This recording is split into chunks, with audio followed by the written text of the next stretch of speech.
ꯅꯪꯒꯤ ꯏꯁꯩꯗꯣ ꯐꯖꯩꯗ ꯄꯛꯆꯩꯗ ꯑꯦꯔꯦꯟꯖꯔ ꯑꯩꯈꯣꯏꯒꯤ ꯈꯨꯗꯤꯡꯃꯛ ꯑꯦꯔꯦꯟꯖ ꯇꯧꯔꯤꯕ ꯅꯤꯡꯊꯧꯖꯝ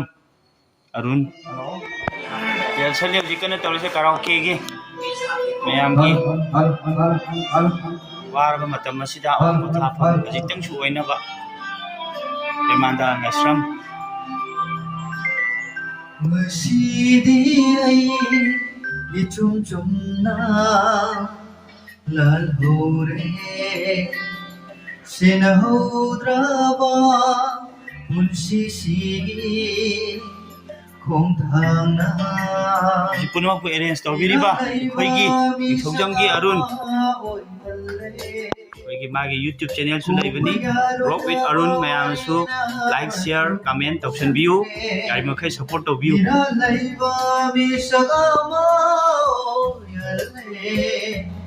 ꯀꯣꯛꯄ ꯌꯥꯔꯣꯏꯗꯕ ꯋꯥꯔꯤꯅ ꯑꯃꯁꯨ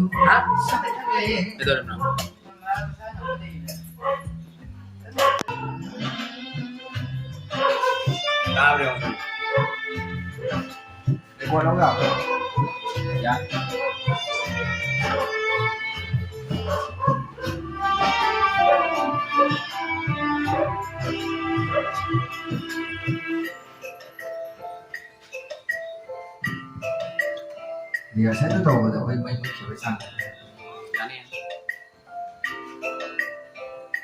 이 발라를 좀 시작해.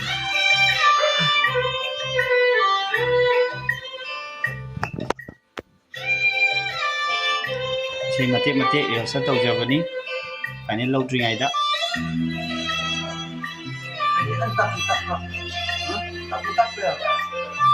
뮤직을 또 이거 있는 거. 뮤직이 아깝고요. 저희 아깝고 있습니다.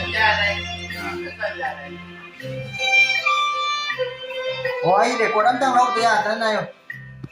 보셔 나오는 것 같아. 난 मपथोंगी शक्तम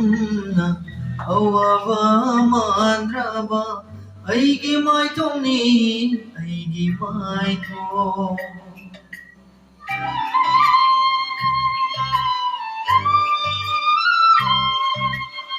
मपथोंगी शक्तम ना अवावा मांद्राबा आईगी माइथोंनी आईगी माइथो थमोय नुंसीनदी थमोय चापवारी तना कपलिबनी नुंती नुमी खुदिंग अंगत मायाद्रबा पुंसिगी खुंतांसे निंसिंग इदो कपचाहोरे Sudah nakal lo tayo.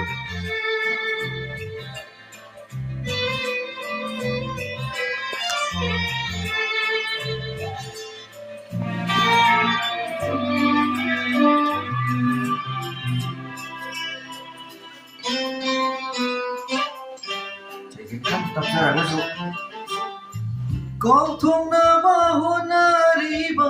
ꯑꯩꯒꯤ ꯋꯥꯈꯜꯁꯤꯅ ꯅꯤꯡꯁꯤꯡꯕꯗꯤ ꯑꯁꯨꯝ ꯍꯦꯟꯒꯠꯂꯛꯏ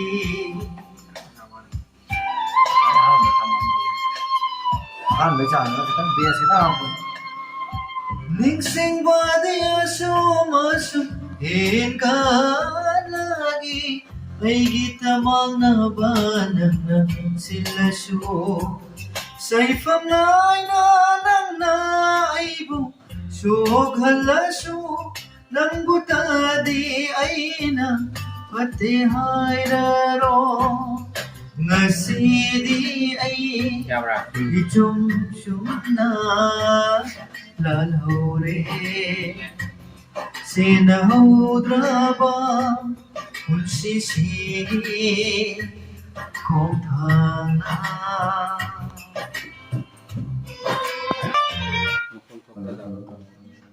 ꯔꯤꯍꯔꯁꯜ ꯀꯟꯅ ꯇꯧꯔꯤ ꯍꯧꯖꯤꯛ ꯔꯦꯃꯥꯟꯗꯥꯒ ꯑꯔꯨꯟꯒꯅ ꯃꯌꯥꯝꯒꯤ ꯉꯥꯏꯍꯥꯛꯇꯪꯁꯨ ꯑꯋꯥ ꯄꯣꯊꯥꯐꯝ ꯑꯣꯏꯅꯕ ꯍꯣꯠꯅꯖꯕꯅꯤ ꯄꯨꯝꯅꯃꯛꯁꯦ ꯑꯦꯔꯦꯟꯖ ꯇꯧꯖꯕꯤꯔꯁꯦ ꯁꯤ ꯑꯩꯈꯣꯏꯒꯤ ꯅꯤꯡꯊꯧꯖꯝꯒꯤ Arun masamaksu hujik YouTube channel amang hangdun laibani Rock with Arun tongan nungai raba isai kaya lantopiduna amasung hujik horror story shu libirabani magi channel mayam su subscribe tauction view sabta amtari phadru ulo ke dawa Hoi. Rock with Arun Kogi sagi Liza Entertainment ki kuthangda kogi sagi viewers sing amadi subscribers sing da aigi Rock with Arun YouTube channel subscribe to view aigi channel asida nuai raba isai amadi tongan kogi angang sing ki oiba tongan be activity kaya loina na wari kogi horror story kaya ama aigi YouTube channel sida su thagachari bani samna makhal mathe loina shure Rock with Arun okay thank you Arun gisu hujik rehearsal tawoi na khudol macam tang rehearsal ni mayam final nate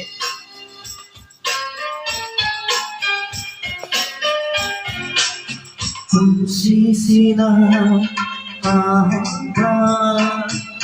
Manghongara pambikuta Nanduna layrami Satigiyaba Kaya Malesira Sisina ahamba Manghongara pambikuta Naiduna layrami Satigiyaba Kaya Malesira Vijay ay hatsu Samtigi haurabba Kadaidanno Adubu mangki Adumanamamba May kulata mahaki Sisina ahamba Manghawara pagikuta Nanduna layrami Satigiyaba Kaya Malesira halo phajai sa saru ya halo na nati emtang memanda ka duel macam tang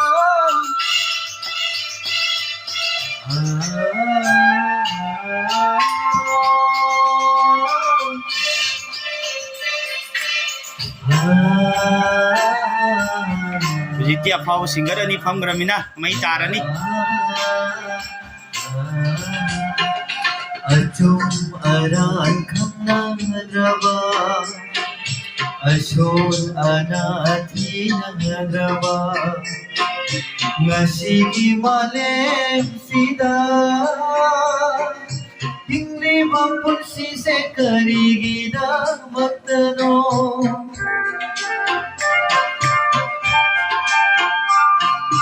Ajum aran khamnang raba Ashon anathi raba Ngasigi malem sida Hingli mapun sise karigida matano Akbani malem sida piklat away sila Asa kaya puraduna Lumadi soy dana Santigilay kol oy halarikan Laki dareng asidi Bigla kita'y santigiliri Sama laikol sila Unsisina ahaba Maghaw na labang ikuta Ngayon na layrami Santigilin na ba Kaya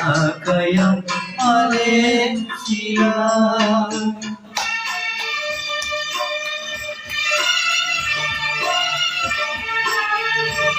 फजरी इसे फजरी rehearsal है ना फजर पर final दा मु यार दी चला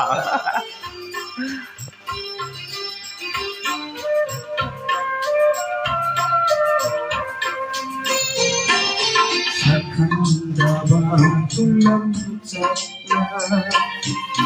Leplari imada leplari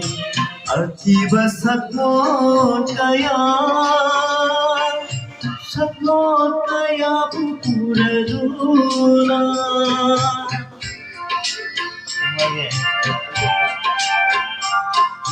Sakandaba tulam chatna Leplari imada leplari Akiba saklot kaya pupuraduna Hidara ngajaba awaba kaya kakunduna Mumutanok jabi Samkigilay remi kamoy sina Adubulat lidar